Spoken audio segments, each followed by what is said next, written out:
food, and they were given new names. We thought about how significant that was last week. And by the time we get to our chapter today, we're thinking more about how hard it is to stand for Jesus in a foreign land, whether that's in Babylon or whether that's in Greater London. It's a very famous passage that you would have been taught if you went to Sunday school, or if you've grown up in a Christian home, or even if you become a Christian in later life. I bet you've heard about Daniel and the fiery furnace. Well, Daniel was actually not in the fiery furnace, but that's a moot point. He's in the lion's den a bit later on. But his friends are today. And we're going to see a lot about the pressure there was and there is to bow before the gods of pluralism. We're going to see about the confidence that true faith exhibits. We see that in a very real way in this passage. And the promises that if you stand up for Jesus, you will suffer. Okay? It's an interesting passage. The pressure of pluralism. Look at this first part of the chapter, Daniel chapter 3 with me, please. The first part of the chapter, we're told that Nebuchadnezzar gets into building. Last week in Daniel chapter 2, he had a dream of a multi-metallic person, a statue that was representative of kings and kingdoms, and this puny looking little pebble, this rock, grew into a great mountain. It was a symbol of the kingdom of God outlasting all the kings and rulers and kingdoms of the world. This week, Nebuchadnezzar gets building. It's not a dream. He gets his hand dirty, or his builder's hands get dirty, and he builds this whopping obelisk that's 30 meters tall, 3 meters wide. So we're talking an object covered in gold on the plain of Dura where everybody can see it, and it's surrounded with an orchestra. So anyone who heard the music and could see the image were called by royal decree on pain of death to bow down to the object that King Nebuchadnezzar had constructed. And Shadrach, Meshach and Abednego refused to do it. Bow or burn would be a way that you could teach this passage to young people. Look at verse 14. Nebuchadnezzar hears that these three courageous men refuse to do what he's commanded. And Daniel chapter 3 verse 14 says this: "Is it true, Shadrach, Meshach and Abednego, that you do not serve my gods, or by worshipping the image of gold I've set up?" I think it's fair to say that this image that King Nebuchadnezzar constructed is representative of the society that he's trying to create. It's a multi-ethnic society, a multinational society. People from lots of different tribes and nations that he has conquered, brought to Babylon, taught all the aspects of Babylonian society to conform them to the image of the Babylonian Empire.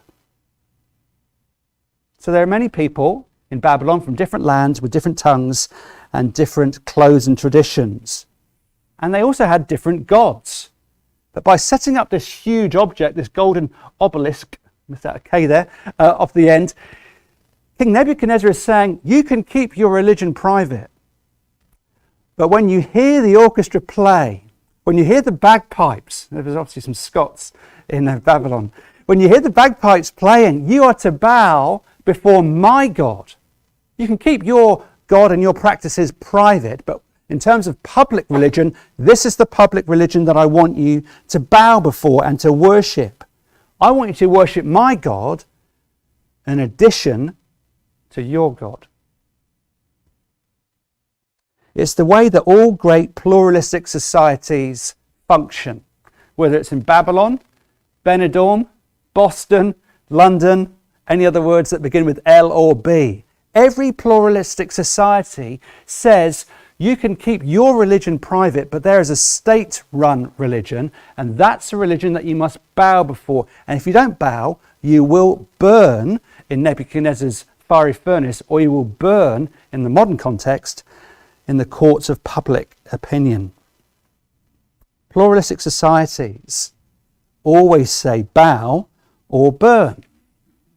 Now, there are many examples of this in the modern world. The easiest one to see is about an object that's been made into a trademark symbol for a movement, and it's the rainbow. Here are images of a rainbow that's been projected on a football stadium. that has been used to sell phones and computers. It has something to do with banking. It has something to do with food and clothing. It has to do with where you buy your groceries. And just like the angel of death going over Egypt in the Old Testament, Dave shared with me recently how he heard someone liken the rainbow to Passover in the Old Testament. If the blood was on your doorpost, then the angel of death would pass over and you would be safe. But imagine now if you own a business or if you work for a company and you refuse to have the rainbow at Costa Coffee or at Vodafone or at Tesco's or at Asda or at Sainsbury's or wherever you buy your food or electric goods. If you do not bow before the rainbow, then the judgment of the collective masses will fall upon you.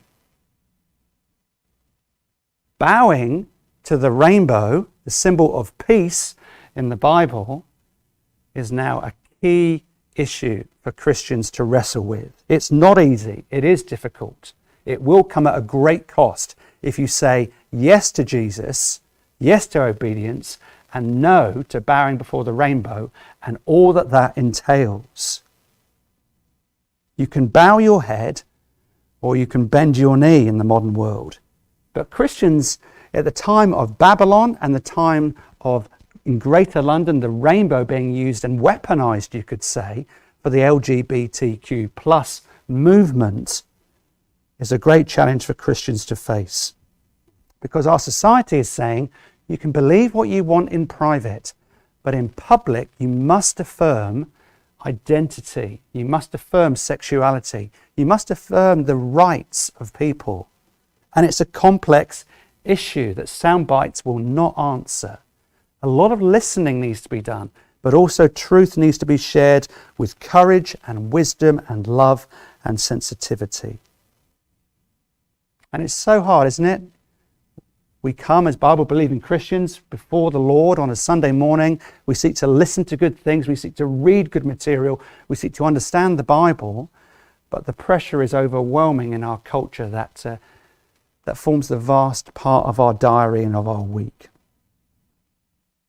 Because the Bible says this about sexuality and identity, and our culture says that. And it's very easy to say no to Jesus and yes to the culture. We count the cost every single day, don't we? And sometimes the cost of standing for Jesus appears far too great. And so it's easier to bow or to mumble or to affirm things that we shouldn't. Shadrach, Meshach, and Abednego had absolutely none of it in Daniel chapter 3. And I just want to ask you a question. With these complex issues that are costly to stand for Jesus, have you compromised? Or have you, in God's strength, been able to stand? The pressure to bow in a pluralistic society to keep your religion private is almost overpowering. But Shadrach, Meshach, and Abednego say it's not. You can stand in God's strength. You can have confidence that true faith will give you a resolve to not bow, but to stand. Let's look at that. The confidence that you get from true faith. The second point. This word standing comes up a lot in Daniel. This is a bit of a revelation from a man called James Jordan that's written a super commentary on the book of Daniel for me. The word stand has more to do with you getting out of bed in the morning or to stand on in a train to give someone your seat. It's there 3 times. Standing has to do with who's in charge. It depicts rule and reign. It's there 3 times in chapter 1 about Daniel who would stand before the king. It's there 6 times in chapter 2. It's mainly positively about God who causes rulers and kings to stand and brings them to something and can bring them to nothing. But by the time you get to chapter 3, this word stand appears 11 times. And it's Nebuchadnezzar 9 of those 11 times who causes an image to stand. He causes an image to be built up on the plain of Dura and people to fall before. And this image of standing and falling is very important. In chapter 3, it's standing in terms of false worship. But the chapter focuses in on the God who Shadrach, Meshach, and Abednego have real confidence in.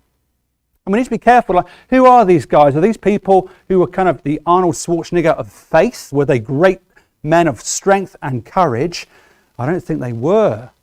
But they had confidence in a great, strong God. They're not people who have withdrawn from the world to kind of create a Christian enclave. They're not people who are so frustrated with the fact that they can't worship the true God in public that they get angry and they get belligerent. They're not like that.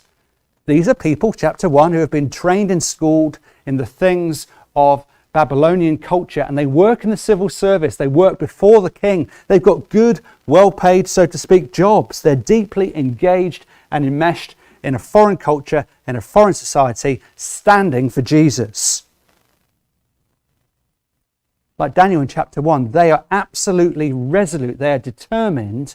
They resolved to not bow before the gods of Babylon, but to stand for King Jesus. And this makes Nebuchadnezzar very angry. Look at verse 17 and verse 18. Nebuchadnezzar is incandescent, but look at what these men say. If we are thrown into the blazing furnace, the God we serve is able to save us from it, and he will rescue us from your hand, O king. But even if he does not, we want you to know, O king, that we will not serve your gods or worship the image of gold you've set up. Now that is a remarkable statement. Let me show you why. We believe our God is able to save us. He can save us and rescue us from your hand. But not only that, look at what that means. He says, we believe he will save us from your hands, but literally, but if not, our God can save us, O king. We think he will save us, but if he doesn't, we're still not going to bow before you, King Nebuchadnezzar. They're saying, unlike I do, perhaps unlike you do, God, I will follow you if. God, I will follow you when. God, I will worship you if only you will. There's none of that in the vocabulary of Shadrach, Meshach, and Abednego. They simply say with this wonderful declaration, God, we want you more than anything. And we will not bow before foreign gods, even unto death. We love you just for who you are, not for what you will do for us. We want you to save us, but even if you don't, we will still worship you and we still refuse to bow and we'll go even unto death. We put our life in your hands. We obey you just because of who you are. We trust you and we serve you and we love you for you. And we don't need you to prove yourself to us by saving us even from an untimely and a gruesome death. It's the confidence that they have in the God in whom they worship and whom they serve. And it's seen in the actions in their lives. They can see that God can rescue them from certain death. But he will always rescue the believer through death. So death is no longer to be feared. He could save them from the fiery furnace, but he would always save them through death as they look forward to Jesus. When people are big, God is small, and we will bow before the court of public opinion. But when God is big, people are then small. And like Shadrach, Meshach, and Abednego, we can stand for him no matter what the cost.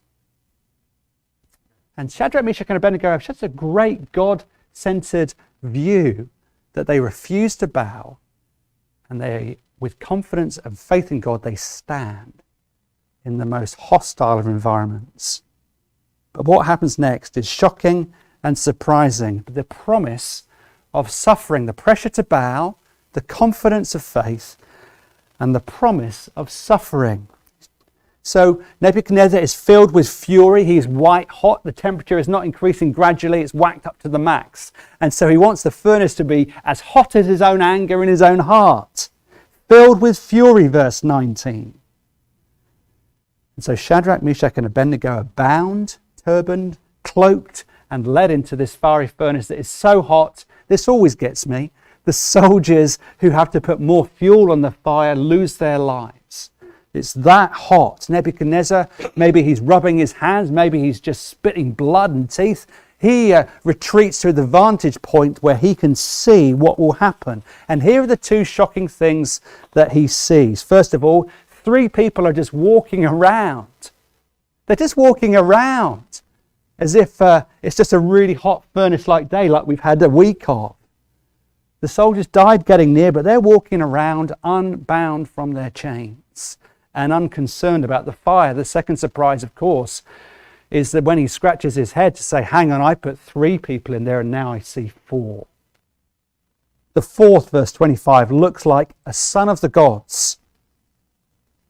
And they're saved after all. They're rescued by God. The pressure to bow, the reality of confidence in God, the reality of faith that's very precise. It's pressure and it's precise confidence. And then it's the reality of suffering.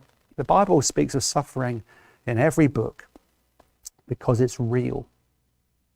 And this passage has something to say about suffering to us in our modern world, because if we refuse to bow, we will suffer. If we count the cost and we stand for Jesus, it will mean a life of difficulty and untold cost, but it will be worth it.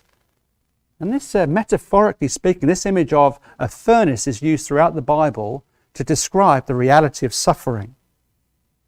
So suffering in the Bible, it says that suffering is inevitable. You could look at Job, you could perhaps look at 1 Peter 4. Suffering is inevitable. Peter writes, "Dear friends, do not be surprised at the painful trial you are suffering, as though something strange were happening to you." The Bible says in a fallen world, because of our sin, Genesis chapter 3, suffering is inevitable. So don't be surprised. Be prepared. Be equipped. Be ready to face suffering and difficulty in a sin-sick world. But then there's another reality here as well. It says that the second thing the Bible promises about suffering is shown here. Suffering can be used by God to refine your character as gold is refined in the furnace of fire. So 1 Peter 1:6, "For a little while you've had to suffer grief of all kinds of trials. These have come so that your faith, of greater worth than gold refined by fire, may result in praise and glory and honor when Jesus Christ is revealed." So just as gold is refined by the heat of a furnace, so too your faith can be refined and should be refined in the furnace of suffering. It's an intense time in your life when you experience suffering and difficulty. And the key for suffering to not harden your heart, to not crush you like clay, is for you to recognize the reality that 3 people went into the furnace, but there's a 4th that appears in the midst of suffering. If you will not be crushed by the furnace of suffering, you need to understand, but also experience the person who came into the suffering furnace. Isaiah 43, "Fear not, says God, I have redeemed you, I've called you by name, and you are mine. When you pass through the waters, I will be there. I will be with you. When you walk through the fire, you shall not be burned, neither shall the flame kindle upon you. For I am the Lord your God, and I will be with you." What's the message of Ephesians? The gospel has all the resources you need to stand for Jesus. But Paul says, I want you to know, and this is not understanding, I want you to experience by the Spirit of God the goodness of God and the power of God. I want you to be transformed so that you can stand on a daily basis. And Daniel's just the same. I want you to know the goodness of God, and I want you to understand the reality of God so that when you're tempted to bow, you can stand, because God is with you in the midst of the furnace of suffering. So God is not just generally in charge. He's present with his people. Look at verse 25, these 2 key sentences, verse 25 and also a little bit later on in verse 28. Who is this person, this 4th mysterious character in the furnace? Nebuchadnezzar, verse 25 says, he looks like a son of the gods. Then he speaks about this character a second time, verse 28.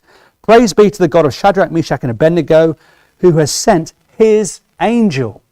Now that's an interesting phrase. In the Old Testament, there are angels, God's ministering servants who are sent to minister and speak to his people. when God sends an angel like the angel Gabriel, the angel Gabriel does not speak on his own authority. He says, God says this. But when you have in the Old Testament the angel of the Lord, like in the book of Exodus, like in Gideon chapter 5, are you for me or are you against me? He says to this mysterious warrior. He doesn't say, here's what God says. He speaks on behalf of God as if he were God. Because I think the Old Testament teaches quite clearly that when God appears in these ways, in the book of Exodus, in Judges chapter 5, in the book of Daniel chapter 3, it's God in a localized form. It's the pre-incarnate Jesus Christ who's present with his people in the Old Testament. It's God in visible form. God saying, I'm with you in the furnace. I will not desert you. The flame will not light or kindle upon you. In other words, I'm not talking about endurance from afar. I'm with you in the suffering. I'm with you in the pain. I'm with you in the loss. And to the degree that you understand that God has entered into time and history as the incarnate Jesus Christ, who took the ultimate furnace for you, that means that you'll be able to stand in the smaller furnaces that God leads you into. You get that? If you remember that Jesus Christ in the gospel was sent into the ultimate furnace of the wrath of God because you or I do not love our neighbor as we should. We don't serve God as we should. We set our hearts to lots of different things. And yet God was willing to send his son into captivity, as it were, and into the furnace of the wrath of God that's due to my sin and your sin. And he took our place and our punishment in the ultimate furnace, which means that we can stand in little furnaces that he causes us to be led into, to refine us like fire and like gold. Jesus Christ came from heaven to earth and experienced all that we deserved so that we receive all that he deserves. And at the end of this passage in verse 29, Nebuchadnezzar speaks prophetically. Did you notice that? Verse 29. Nebuchadnezzar says, no God or which God can save like this? And the answer is none. No God can save in this way. You might stay at a De Vere hotel and you'll see these two options. Do you want your bedroom clean or would you rather just be left alone for a lie-in? I'm clean enough already. No, I'm a right mess. Come on in and sort me out. That's the way religion works, isn't it? Religion says, I'm okay. I'm clean enough. Please don't disturb me. I've done enough to stand before you. And the gospel says, I'm an absolute mess. Please come in and give me new life. When suffering comes, if you operate like the red tag, you will struggle in unknown ways. If you think you've lived a good enough life, you're either going to hate God when suffering comes, or you're going to say, this isn't what I deserve, it's not what I've earned, and that will lead you into despair. Or you can think, I haven't lived a good enough life, and you still end up in despair. But when you see that God entered into the furnace for you, when you see that it's not about effort and it's not about performance, but it's about receiving the good gift that God has sent us in his Son. It's about forgiveness and grace and acceptance. When suffering comes, you'll see that God leads you into suffering, the Bible teaches, but he also presents himself with you in the midst of suffering. So you don't need to be mad at God. You don't need to be angry at yourself for not doing enough. But in the furnace, you can say, if God did not desert me in the ultimate furnace of the wrath of God that I deserved, he will not desert me in this smaller furnace, which means I can stand and I walk with him. He's with me in this moment. Nebuchadnezzar was right. There is great pressure to bow. There's great confidence that we can have in our God who's strong and mighty. But there is no God who can save us like our God. And so will you bow, or will you in God's strength, like the book of Ephesians says, will you stand in the strength of the Lord, Ephesians 6, chapter 1.